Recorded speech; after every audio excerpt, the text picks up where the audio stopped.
in the beginning of the session.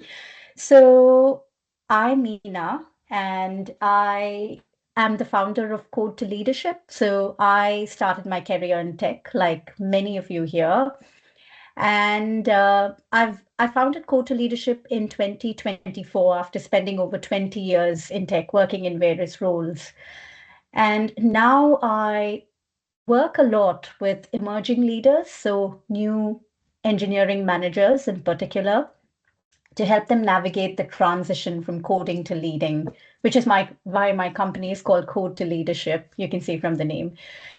So, a little bit about my journey, what brought me here.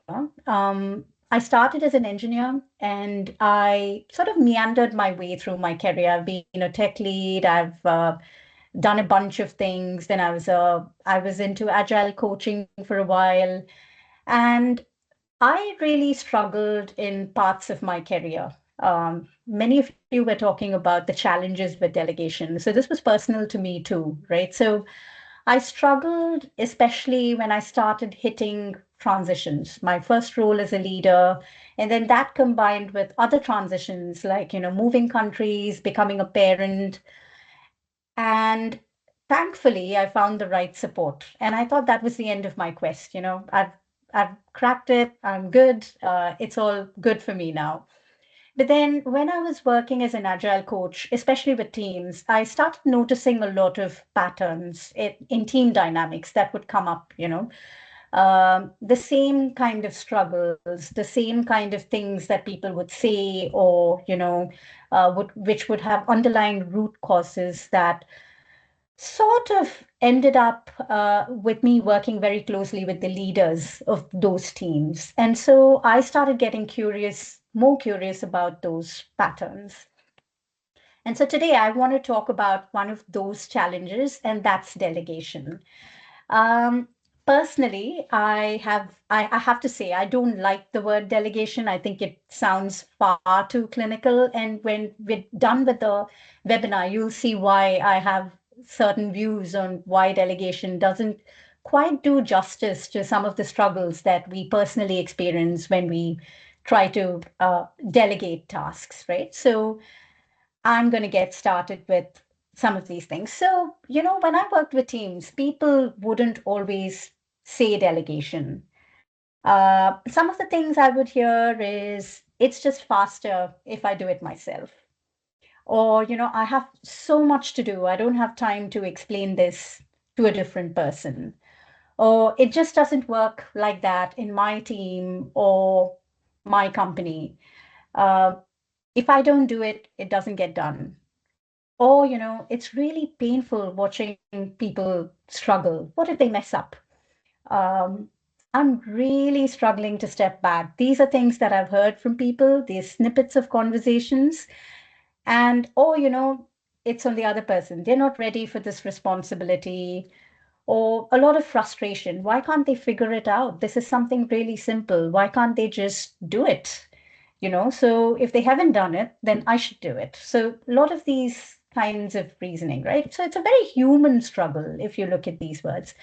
So if you've seen yourself in some of these words, I just want to say that you're not alone. And I want to ask the group, did anything from this slide stand out for you? Would you like to share?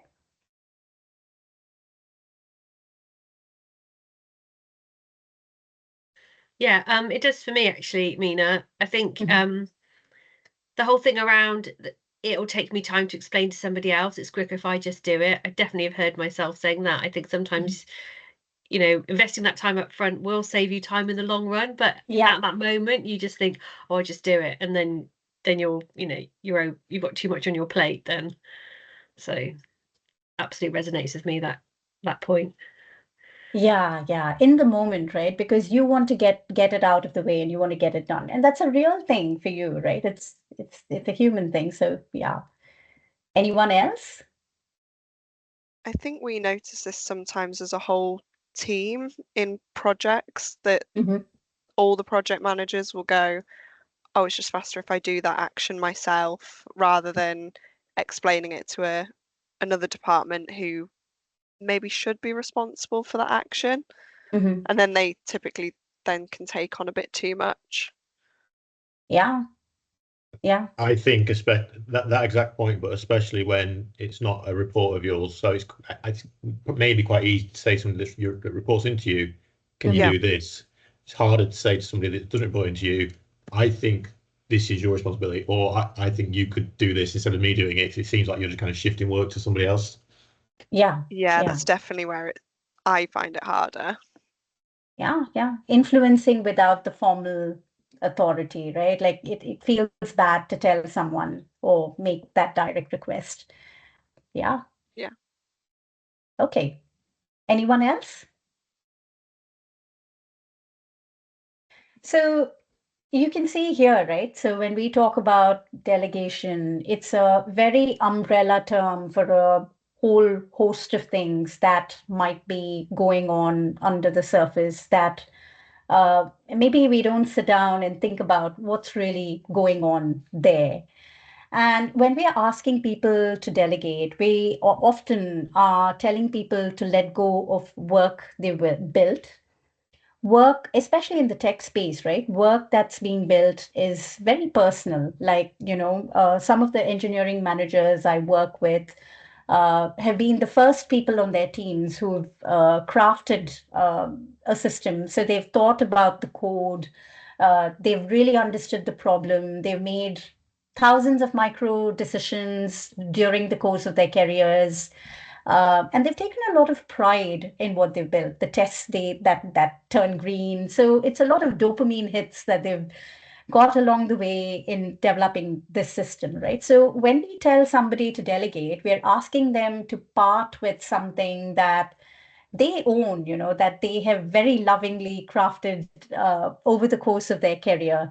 And it's the same with systems, right? Like when things like architecture, they're really complex to get right.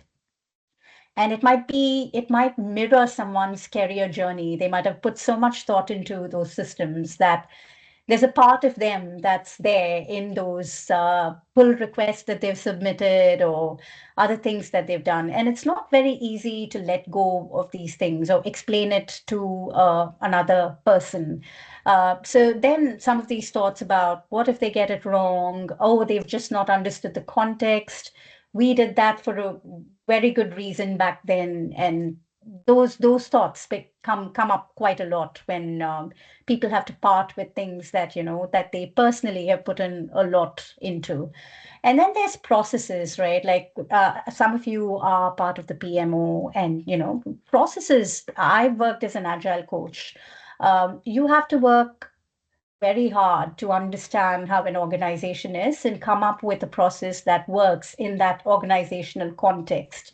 So sometimes explaining it to somebody who might question it or, who might not do it the way it was intended can make you feel like they're not quite getting the nuts and bolts of what makes the process tick.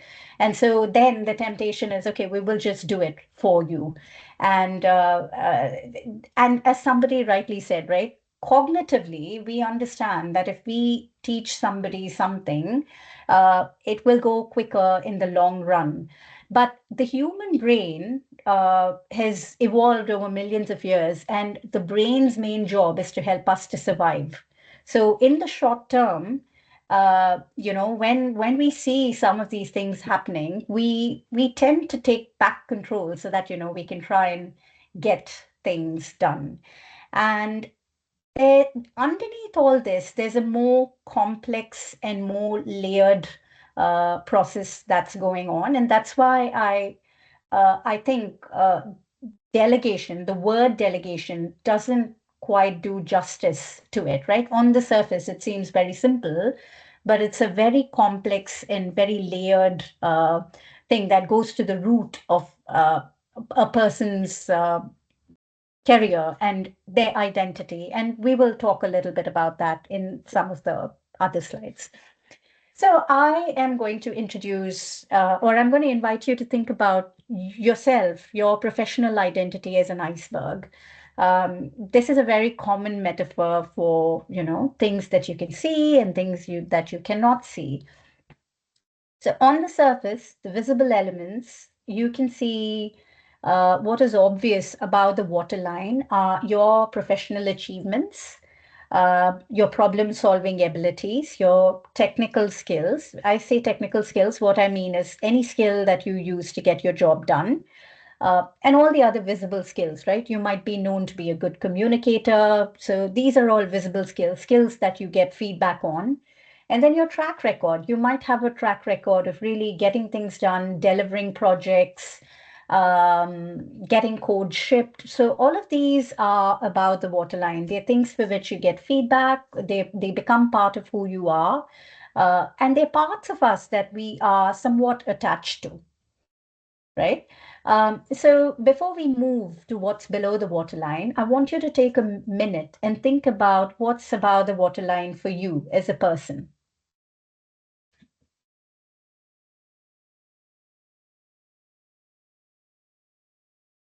If you have paper, you can write it down, or if you wish to share, you're welcome to share as well.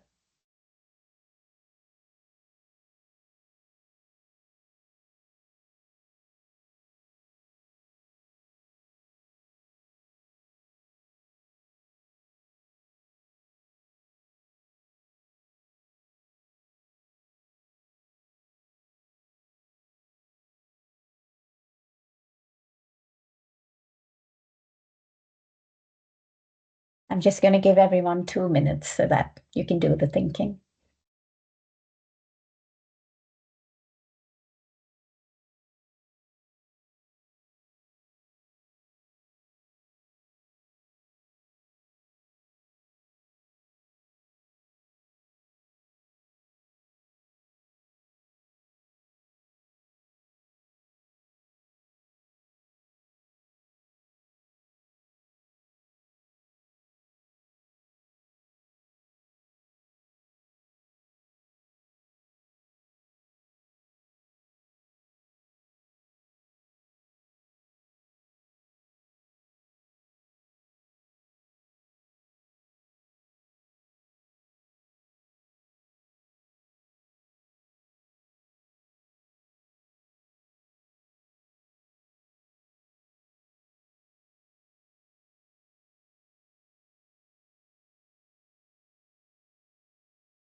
Okay, so keep hold of whatever you've written, and we will come back to it later on as we progress through the slides.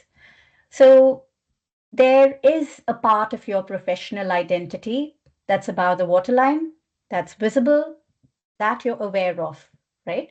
And this is the part that probably got you promoted. You were really good at doing something and you moved up the ladder. And at some point, you moved from being an individual contributor to a leader because you become very, very good at doing the things that you were doing, right? And then when we ask to delegate, what we're actually saying is that now all those things that you were good at, let somebody else in your team do it, right? And what then happens is we're not quite paying attention to what's happening below the waterline. When you look below the surface, we have a perception of ourselves, our self perception. So one way to try and identify this for you is what's the inner dialogue you're having, like, when inside your head, is there a time when you say, like, I'm really good at solving problems, or I'm the go-to person in my team, people come and talk to me when they want to get things done. So all of this is part of our self perception. We may be aware of it, but largely many times we are unaware because it's not something we pay particular attention to. We're hurrying to get things done, and we don't really stop and think about these things. Then we've got core values. For instance, you might have a value of being disciplined or being organized, or of being very detail oriented and being able to spot when something is going to go wrong, or getting things done right the first time. And your team might have a different set of values, different set of strengths. And sometimes these things can come into conflict, right? So the person whom you're trying to delegate to might have strengths that are different to yours. And so it's kind of hard to see how they could get things done in the same way that you would. Then there's hidden beliefs, right? Hidden beliefs are things like, if I'm not doing this, what's my worth? In the present climate, right? Their fears like, what if I get laid off? What if I don't really prove my worth? This is a real thing. I'm hearing this from people. Our cultural background could play a part. Like if we've had significant parental authorities, and I don't just mean parents, I mean early experiences with teachers or sports coaches or anybody whose words you've given a lot of worth to. If we've had them tell us certain things, we would have unconsciously imbibed these messages on who we are, and that can work against us when we come into a leadership role, because suddenly we're not just responsible for ourselves, but we have to grow the team and we have to work with other people. And part of that is being able to share some of the tasks that have held personal meaning to us. And then there are past experiences, like you could have worked with colleagues who maybe messed up, or you might have given up something and it didn't work in the past. And so you're trying to save yourself from future failure by saying, I'm not going to do this time around. And past experiences can be really old, or they can be from past companies, past teams. It's just that in the here and now, we don't consciously think of these things. So I'm going to give you a few more minutes, and I'm going to ask you to think about what might be under the waterline for you.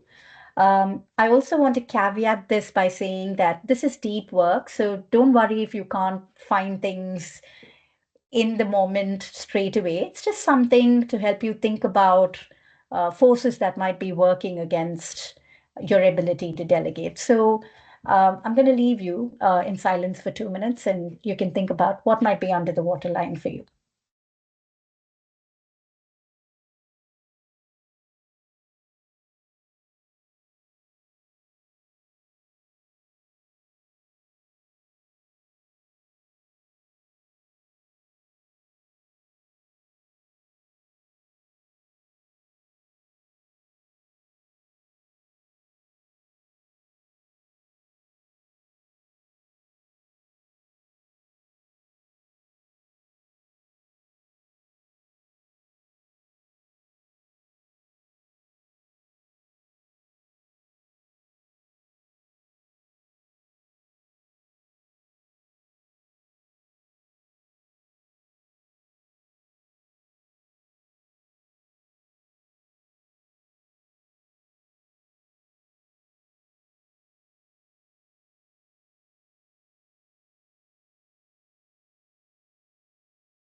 One more minute.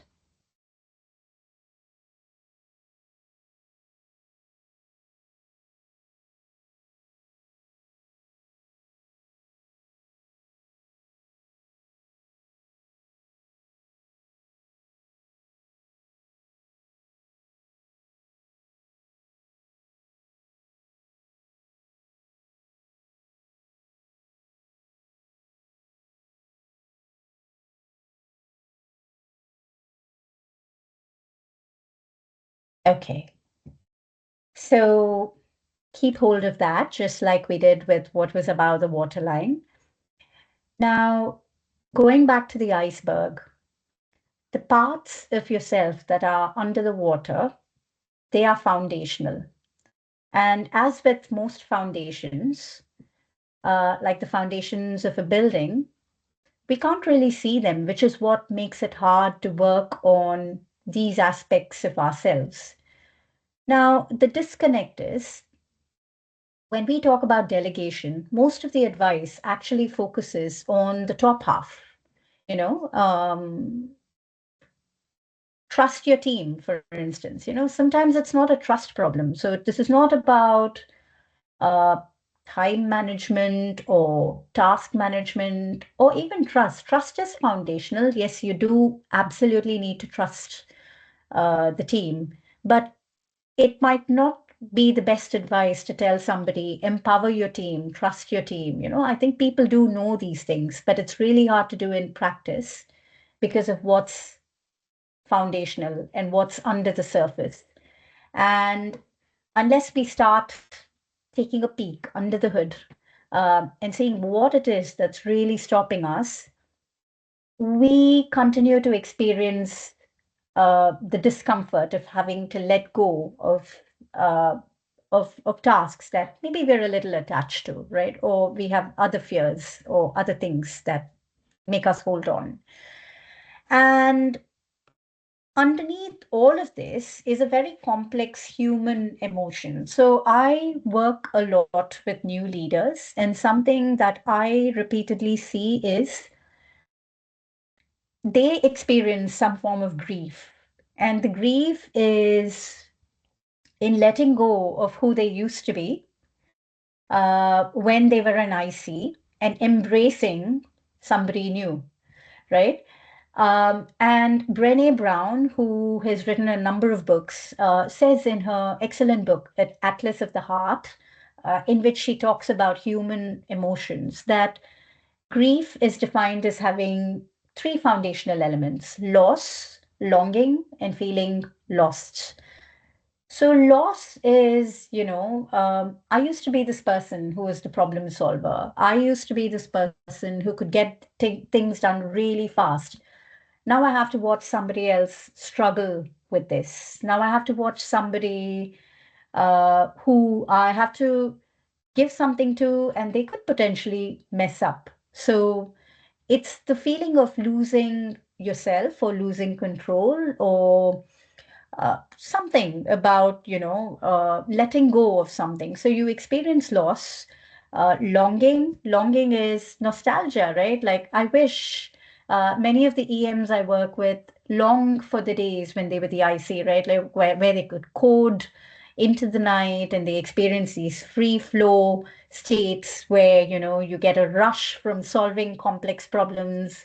And now there's a lot of time spent in meetings trying to get other people to get your vision and get something and then get the work done. And then feeling lost. Feeling lost is, I think, self-explanatory. So grief is a very complex emotion, but what really happens is we don't sit down and acknowledge this grief. And part of the reason we don't do that is also because um, tech doesn't really provide that tech or even with even other places, you don't really have the time to slow down and think about things. You have the next deadline, you have the next thing that needs to get done.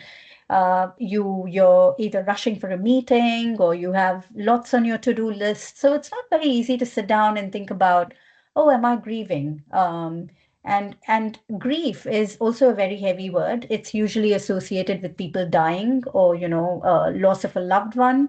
So we rarely think of it in the context of losing a part of us that we valued. And so because we don't acknowledge the grief, it stays on. And some days people don't notice it at all because they're busy. And some days it can have this really sharp quality to it and it keeps coming up in different ways, right? So, yeah, so that's grief.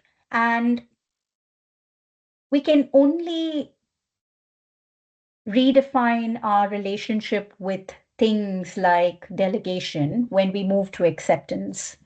And what I mean by acceptance in the context that we're discussing. So there is this researcher called Kubler-Ross. She did a lot of research on people who had terminal illness, and she found 5 stages of grief. I think people largely know this. denial, anger, bargaining, depression, and acceptance. So acceptance is the final stage. And here, in the context we're discussing, acceptance really means saying that, yes, things have changed. Um, I can't do what I want to do. And the real reason I have a team, the real reason we are working on this together is because I can't do it alone. And without a team, if I had to do all of this work by myself, I would probably be really slow, right? And then reframing some of your relationship with letting go. What's also helpful is thinking about delegation or things like that as a multiplier, right? You are growing the ability of your team to do better in the future. And so you can then grow and take on larger responsibilities. But if you don't do that, then you're creating a bottleneck. You become the bottleneck.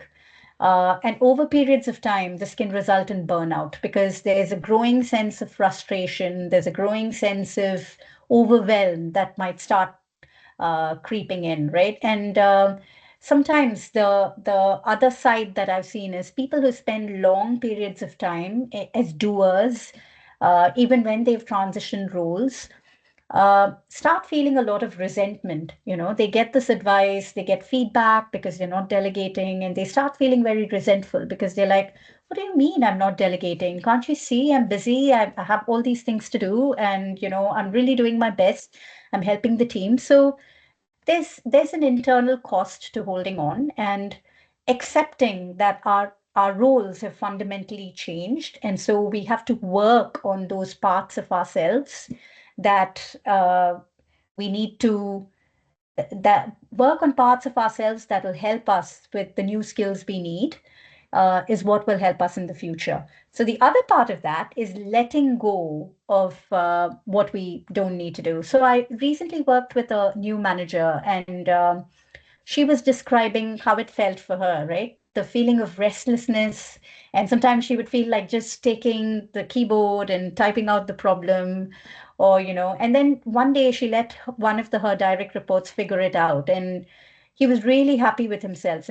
And she said, see, that's probably what I was keeping him away from. And for her, that was a big light bulb moment. But when you experience it and when you can reframe it for yourself in the moment, it's really helpful.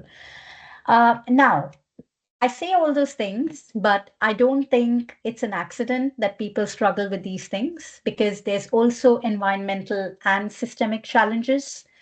There's good data from the Center for Creative Leadership, which says that 60% of new managers receive no formal training when they step into leadership. So we sort of figure it out on our own. I say new managers, but I've worked with quite a lot of managers who've been for long periods of time without support, or they do have learning budgets, or they have these catalogs of courses which you can pick from. I've been in companies which have that. You have courses where you can talk about communication or conflict resolution or time management, and they're all okay, but they don't help you when you're actually faced with a situation, because there's a lot more pressure that comes up then, and it's kind of hard to take the learnings that you have from that training, especially when there's complex intersections at play. 20% of first-time managers are rated poorly by their teams, and 26% feel very unprepared for their role. So there are systemic and environmental challenges. And as I said, tech is not, it's not very easy to sit down and reflect when you're in the middle of a lot of high pressure deliverables, right? You want to get things done. I also must mention that the climate right now is quite hard, so people fear for their jobs, and so it becomes hard to uh, actually develop some of these skills while wondering what implications that might have if you're being measured on a certain thing. So, there's a challenge with leadership skills. It's not very easy to measure them. So we focus on um things that are visible, right? Like, for instance, how could you measure the emotional labor that somebody does, say a teammate comes to you with a hard problem, their child is sick, you can't really evidence that, right? You've sat down with them and you've listened to them for a while, which is a very important thing that a good manager does. But it's really hard to evidence these things. So the environment is sometimes not very conducive to developing these skills. However, things are changing, and the hope that I have is by talking about these things a little more openly, the recognition and the awareness will help people sort of support themselves with what they need. So this is about the environmental challenge there. So now I'm going to talk to you about a practical way that you can try and deal with this grief that you might be experiencing. But before we move on, do you have any questions? I feel like I've been talking for a long time, so I just want to give people the opportunity to participate. Does anybody have any questions? Okay. All right. So here's a practical exercise that can help you if you're struggling to delegate. First, recognize and name how you're feeling. This can seem, I can see why people, there's a lot of resistance to naming feelings, and I can see why people might wonder how this really helps. But here's a little bit of brain science and neuroscience to help you with this.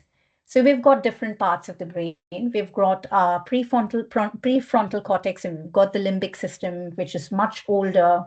And then you've also got your left and right brain. So roughly, you've got an upstairs brain and a downstairs brain and a left and right brain. They perform different functions, and they don't always work together.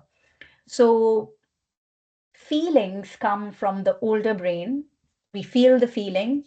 We cannot suppress feelings. We might be able to suppress the manifestation of feelings, but there are chemical reactions that happen in our body. So the feeling lives on. So you feel the feeling. But if you have to name the feeling, you have to use your prefrontal cortex. And so just naming feelings automatically makes two parts of your brain work together. Um, if you have a journal, writing down things is really helpful as well, because it makes different parts of your brain, your left and right part of your brain work together. One is autobiographical and one is a little bit more logical. So, writing things down, naming your feelings, this is your first step. Second step, honor the transition process. So if you feel frustrated by where you are right now, remember that this is very normal, this is very human, and try and look at what's below the waterline for you, because that's where you can change your relationship with many things. Today, we're talking about delegation, but there are other leadership qualities that you can try and reconfigure as well by looking at what's under the waterline. And then language reframes. So one of the things that I've done some team coaching training with some experts, and one of the things they say is that a lot of time when we talk about delegation, people try and delegate things they don't like. Whereas if you think about it as sharing accountability and responsibility, then what happens is the person that you're delegating to, if they know the why, they have a higher chance of being engaged and doing it as well. So, in the moment, trying to say what this delegation brings to you, right? Like shared accountability and responsibility so that you don't have everything on your shoulders, team capability multiplier. So, like your team's capability is how they do in the future. So, capacity is what we're doing now. Capability is you develop the skills so that you can do bigger things, maybe faster, maybe not in the future. So, the ability to solve more complex problems. So, reframing it as shared accountability and responsibility, or, you know, uh, multiplying your team's capability is a very helpful way to change your relationship to delegation. So these are the three steps that I would recommend that you do. You might wonder why I'm not telling you giving you a checklist or this there's lots of guides on how you delegate, because largely they don't work. You can take theoretical models and try it on yourself, but it's what's worked for other people, and it can be very difficult to make those models work for you. So I'm going to leave these 3 steps, and we're going to try step 1 right now. So I'm going to give you a few minutes. Can you think of a time when you were trying to delegate and try and name the feeling that you were feeling?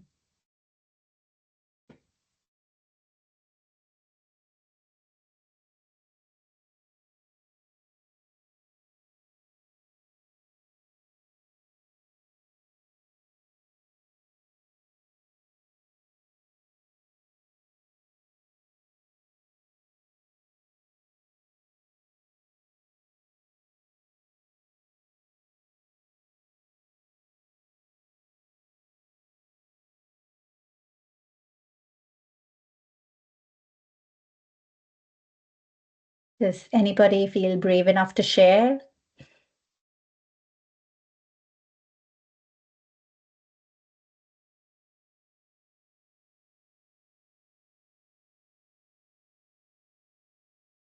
Okay.